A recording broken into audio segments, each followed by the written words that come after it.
जय हिंद दोस्तों, मेरा नाम बाबा रामदास और आप देख रहे हैं मेरा यूट्यूब चैनल दद्दा की खरी खरी। आज ना मैं आपको एक बड़ा अच्छा एक स्टोरी सुनाता हूँ, बहुत अच्छी। ओलंपिक स्पोर्ट्स के एक महानतम खिलाड़ियों में एक खिलाड़ी हुए, उनकी गिनती होती है। मोरक्को के थे हिशम अल गैरूज। 1500 मीटर के एथलीट थे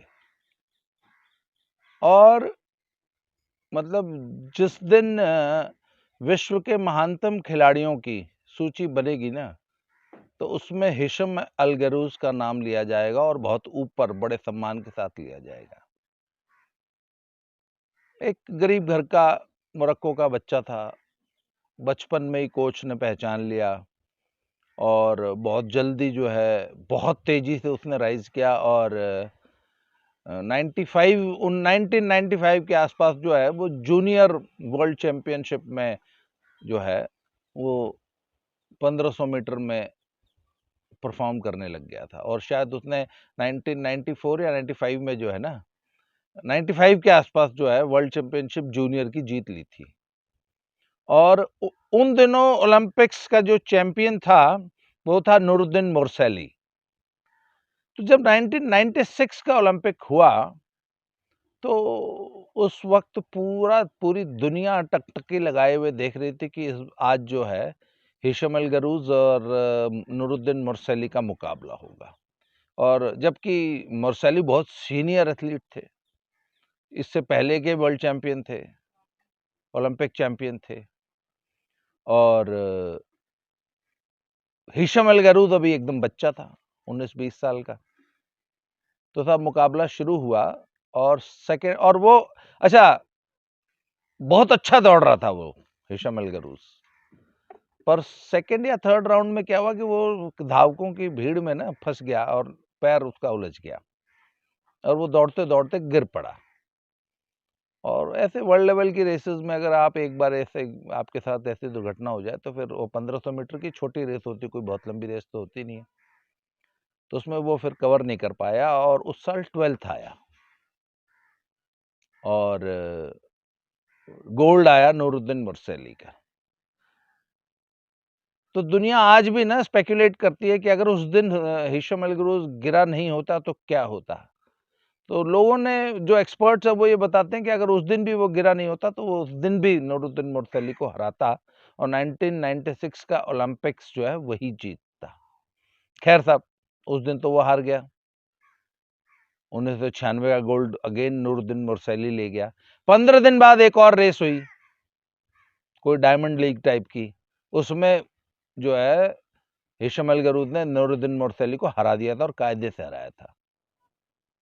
खैर साहब, उसके बाद अगले 4 साल तक 1500 मीटर दौड़ में एथलेटिक्स में हिशम अल गरूज की बेताज बादशाहत रही साहब। उसने मतलब लोग ये मानते थे कि अगर एल गरूज दौड़ रहा है तो एल गरूज को हराने वाला कोई माई का लाल पैदा नहीं हुआ। ये बादशाहत थी वर्ल्ड लेवल पे। और सिर्फ 1500 नहीं, एक माइल रेस होती है और एक 2000 मीटर आउटडोर इंडोर सब। और अगले 4 साल उसने तहलका मचा के रखा पूरे वर्ल्ड में। फिर आ गए तब 2000 ओलंपिक।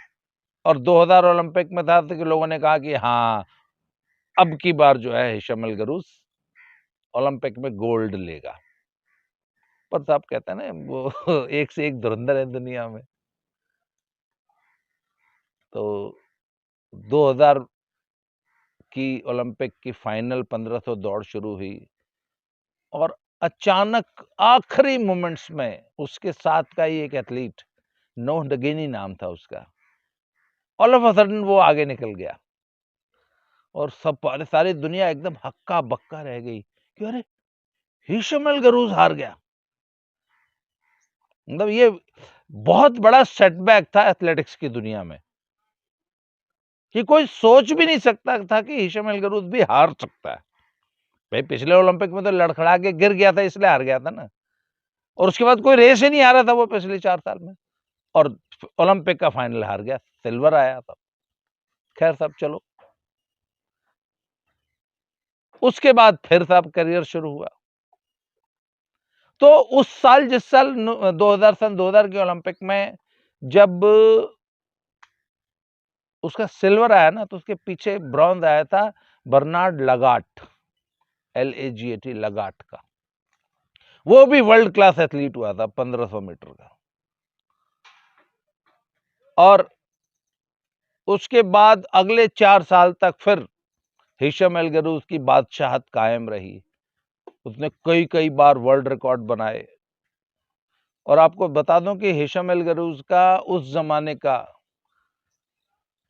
1996 और 2000 के जमाने के बने हुए वर्ल्ड रिकॉर्ड्स आज भी कायम है। आज भी 1500 का वर्ल्ड रिकॉर्ड हिशम एल गरूज के नाम पे है। 2000 मीटर का भी और माइल रेस का भी जो इंडोर का जो वर्ल्ड रिकॉर्ड है, वो आज भी हिशम एल गरूज के नाम पे है। तो साहब अब आ गया 2004 का ओलंपिक्स। और तब तक यह हालत थी कि साहब कम से कम 7-8 बार वर्ल्ड चैंपियन और डायमंड लीग और ये लीग और वो लीग, और मतलब दुनिया की कोई रेस नहीं थी बड़ी से बड़ी प्रतिष्ठित रेस जिसमें उसने गोल्ड न लिया हो, हिशम एल गरूज ने। अब आ गया था 2004 ओलंपिक्स। और हुआ क्या कि 2004 ओलंपिक से ठीक 3-4 महीने पहले ना उसको कुछ लंग्स में प्रॉब्लम हो गई, कुछ इन्फेक्शंस हो गए और ब्रीदिंग प्रॉब्लम हो गई, बीमार हो गया और आउट ऑफ फॉर्म था। इससे पहले 4 महीना 5 महीना पहले वो 1-2 रेसेस में हार भी गया था, क्योंकि उसको वो मेडिकल इश्यूज थे। और एक बार तो यहाँ तक भी शंका पैदा हो गई थी कि वो नेशनल टीम में भी सिलेक्ट हो पाएगा कि नहीं होगा। खैर उसने तैयारी की था, नेशनल टीम में सिलेक्ट हुआ और 2004 ओलंपिक में सब फिर पहुंच गया, साथ साथ बर्नार्ड लगाट। अच्छा, पिछले 4 साल का जो रिकॉर्ड आप उठा के देख लेंगे तो हर एक रेस में उसके पीछे पीछे एक आदमी लगा रहा, उसका नाम था बर्नार्ड लगाट। अच्छा, एक बात और बता दो बर्नार्ड लगाट के बारे में, एक सबसे बड़ी खासियत कि वो एक अकेला खिलाड़ी है जिसने 5 बार ओलंपिक में पार्टिसिपेट किया। और उसका इवेंट था वही 1500 को 3000 और 5000 दौड़ता था। 5 ओलंपिक्स। और सन 2000 वाले ओलंपिक में ब्रॉन्ज मेडल जीत चुका था और एकदम नेक टू नेक फाइट देता था। तो अब 2004 का ओलंपिक की रेस शुरू हुई और सारी दुनिया उस रेस में टकटकी लगा के बैठी थी कि क्या इस बार हिशम एल गरूज का सपना पूरा होगा ओलंपिक गोल्ड जीतने का। और तब ओलंपिक का ऐसा है ना कि आप दुनिया में कोई भी टाइटल जीत लो, खासकर एथलेटिक्स जैसी गेम में, अगर ओलंपिक गोल्ड नहीं जीता फिर आपका खेल जीवन अधूरा रह जाता है। जैसे एथलेटिक्स में ओलंपिक्स गोल्ड का इतना महत्व है, फुटबॉल में ओलंपिक गोल्ड का इतना महत्व नहीं है जितना वर्ल्ड कप का महत्व है ना। टेनिस में जैसे विंबलडन का महत्व है, ओलंपिक गोल्ड में तो ये तो खेलते भी नहीं थे। जो टेनिस के बहुत बड़े प्लेयर्स थे वो ओलंपिक्स खेलने ही नहीं आते थे, क्योंकि वहां पे विंबलडन जीतने का ज्यादा बड़ा महत्व था। तो साहब 2004 में सारी दुनिया इस टकटकी लगाए थे कि इस बार गोल्ड जीतेगा कि नहीं जीतेगा। क्योंकि अच्छा, उसने भी कहा था कि मेरे पास दुनिया का भगवान का दिया सब कुछ है, सिर्फ नहीं है तो सिर्फ एक चीज नहीं है, ओलंपिक्स का गोल्ड। तो साहब 2004 की रेस शुरू हुई और ये रेस ने, ये सारी जितनी रेसेस का मैं जिक्र कर रहा हूँ ना, सारी यूट्यूब पे है। और वो रेस हुई है साहब 2004 की, और आप उस रेस को देखना, मतलब उसको विश्व की महानतम दौड़ कहा जाता है। और रेस शुरू हुई और चूंकि पहले ओलंपिक में उलझ के गिर गया था, दूसरे ओलंपिक में पता नहीं कैसे धोखा हो गया, सेकंड आ गया। तो इस बार ना शुरू से वो चढ़ के लीड लेके दौड़ा और ऊपर वाली लेन में दौड़ा, सेकंड लेन में। सारी दुनिया जो लीडिंग एथलीट थे वो फर्स्ट लेन में दौड़ते ना एकदम चिपक के, वो सेकंड लेन में भी चढ़ के दौड़ रहा था क्योंकि भीड़ से थोड़ा दूर दौड़ रहा था। सब फाइनल लैप शुरू हुआ। अच्छा, उसकी एक और खासियत थी कि दौड़ता आगे था, पीछे नहीं दौड़ता था। मतलब पूरे फ्लॉक में सबसे आगे ही रहना है। और आप वो रेस देखो साहब, मैं कहता ना दुनिया की जो महानतम दौड़ है, वाकई वो दुनिया की महानतम दौड़ है। सब रेस शुरू हुई, जब फाइनल लैप आया तो हिशम अल गरूज आगे आ गया और उसके ठीक पीछे बर्नार्ड लगाट। 400 मीटर, फिर 300 मीटर, फिर 200 मीटर, फिर 100 मीटर रह गया, और लगभग जब 80 मीटर रह गया ना, तो बर्नार्ड लगाट ने एक्सेलरेट किया और वो हिशम अल गरूज के साथ आ गया। डिस्टेंस रह गया था सिर्फ 50 मीटर, और फिर वो हिशम अल गरूज से आगे निकल गया। आगे कितना निकला? कोई हार्डली 6 इंच। और फिर जो जबरदस्त रेस हुई, और फिर हिशम अल गरूज ने भी पूरा जोर लगाया। मुझे लगता है शायद जिंदगी में इतना जोर कभी नहीं लगाया होगा जितना उस दिन लगाया उसने। और फाइनली वो रेस जो है मुश्किल से, मतलब इतनी क्लोज फिनिश हुई है कि आप इमेजिन नहीं कर सकते। आप वो रेस देखना यूट्यूब पे। और हिशम अल गरूज ने गोल्ड मेडल जीत लिया। और मतलब पूरे स्पोर्ट्स जगत ने, मतलब जितना तड़प ओलंपिक गोल्ड की खुद हिशम अल गरूज को थी, उससे ज्यादा उसके प्रशंसकों को, चाहने वालों को और खेल प्रेमियों को थी।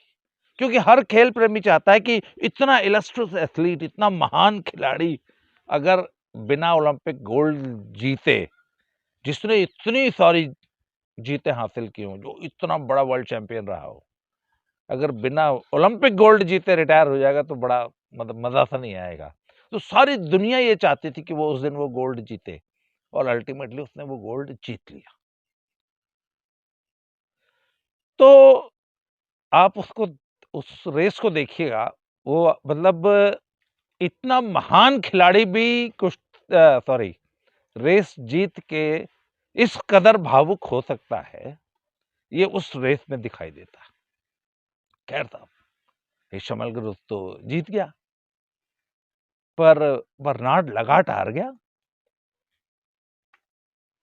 पर हारने के बाद भी बर्नार्ड लगाट तुरंत उससे मिलने आया और उसने उसको गले लग के बधाई दी। वो सीन आप देखना, मतलब लगता है कि कोई वाकई दिल से और बेहद खुश है कि मेरे दोस्त, तूने फाइनली तेरा सपना पूरा हुआ और तूने ओलंपिक का गोल्ड जीत लिया। उसके बाद करीब 4 साल बाद, उसके बाद फिर हिशम अल गरूज ने रिटायरमेंट ले लिया। और 4 साल बाद बर्नार्ड लगाट का एक इंटरव्यू आया है। वो इंटरव्यू मैंने पढ़ा है, और उसकी पता नहीं क्यों जो है वो यूट्यूब पे उसकी कॉपी अवेलेबल नहीं है। तो बर्नार्ड लगाट, एक आर्टिकल पढ़ा था मैंने, उसमें ये पढ़ा था। तो बर्नार्ड लगाट कहता है कि मैं ओलंपिक से ठीक पहले मैं और हिशम अल गरूज हम साथ ट्रेनिंग करते थे एक ही ट्रैक पे अमेरिका में। तो कहते हैं कि हम हमेशा ये बात किया करते थे कि नहीं नहीं, इस बार you must not miss this chance, इस बार तो तूने गोल्ड लेना ही लेना है। और कहता था मेरे भी जिंदगी का एकमात्र यही एक चांस बचा था। मेरे, अच्छा, बर्नार्ड लगाट भी वर्ल्ड चैंपियन एथलीट था, गोल्ड मेडल उसकी अलमारी पे भी नहीं था, ओलंपिक गोल्ड मेडल। और उस दिन वो, अगर आप रेस देखेंगे ना साहब, मतलब बर्नार्ड लगाट ने क्या दौड़ लगाई है, क्या रेस हुई है, क्या कंपटीशन हुआ है। तो बर्नार्ड लगाट कहता है कि मुझे लगता है कि मेरे से एक टेक्निकल मिस्टेक हो गई। मैं थोड़ा सा 10 मीटर पहले मैंने जोर लगा दिया। मुझे 10 मीटर और वेट करने के बाद, पूरी ताकत लगा के, जो मैंने ओवरटेक किया है ना, जहां हिशम अल गरूज को जहां मैंने ओवरटेक किया, उससे 10 मीटर और आगे करना चाहिए था। फिर वो उतनी लीड वो शायद हिशम से कवर नहीं होती।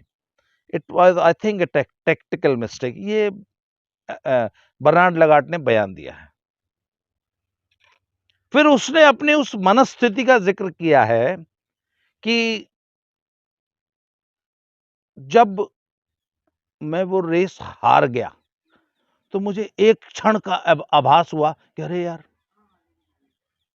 ओलंपिक गोल्ड इस बार फिर मेरे हाथ से फिसल गया, मेरे हाथ में सिल्वर आया। पर कहते ये भाव मेरे मन में सिर्फ एक क्षण के लिए आया कि अरे यार, इस बार फिर ओलंपिक गोल्ड मेरे हाथ से फिसल गया।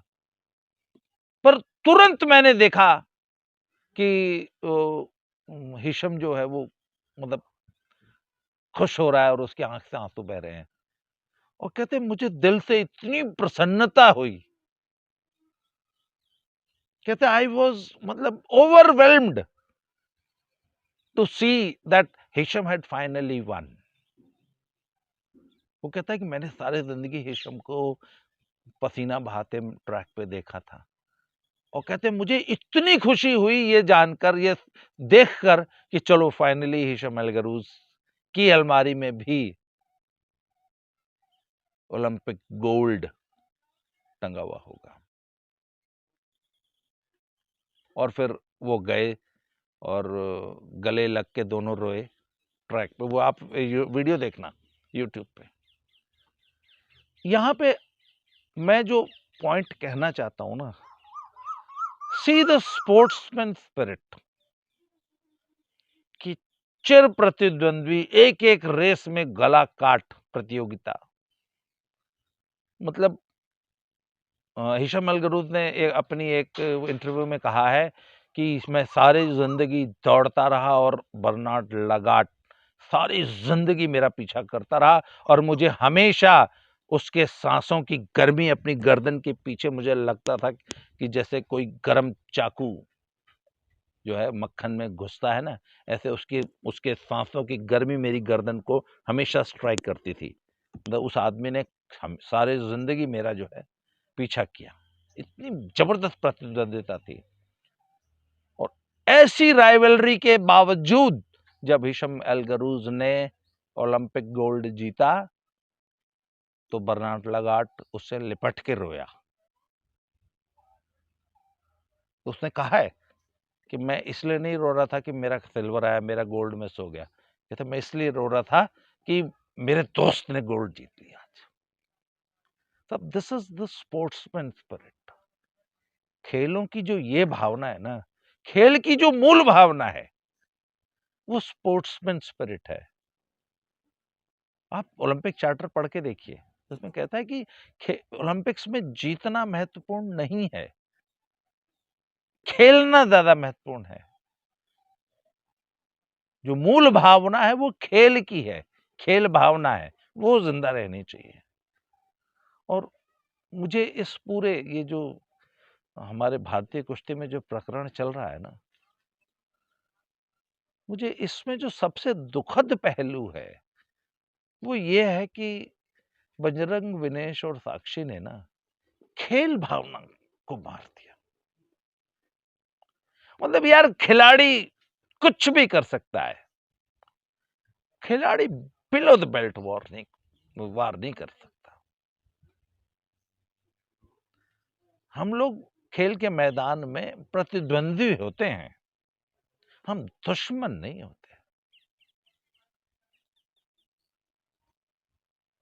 We are opponents, we are rivals, but we are not enemies. खेल में, खेल भावना में प्रतिद्वंदिता तो है, दुश्मनी नहीं है, एनिमिटी नहीं है, कंपटीशन है, रिवेंज नहीं है। मुझे जो सबसे दुखद पहलू इस पूरे घटनाक्रम का है कि इन्होंने खेल भावना को मार दिया। इन्होंने जो आरोप लगाए हैं वो स्पोर्ट्समैन स्पिरिट के नहीं है, ये स्पोर्ट्समैन स्पिरिट के विपरीत आचरण है, और बड़ा घिनौना आचरण है।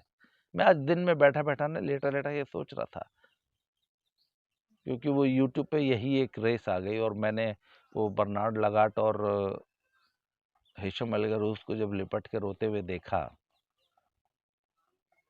तो मुझे लगा कि बताओ, ये भी तो प्रतिद्वंदी है ना। अब खेल भावना की कदर करनी चाहिए थी। इनका ये जो आचरण है ना, this is against the sportsman spirit. ये नहीं होना चाहिए था, इसी का दुख है। खैर साहब, आज के लिए इस वीडियो में इतना ही।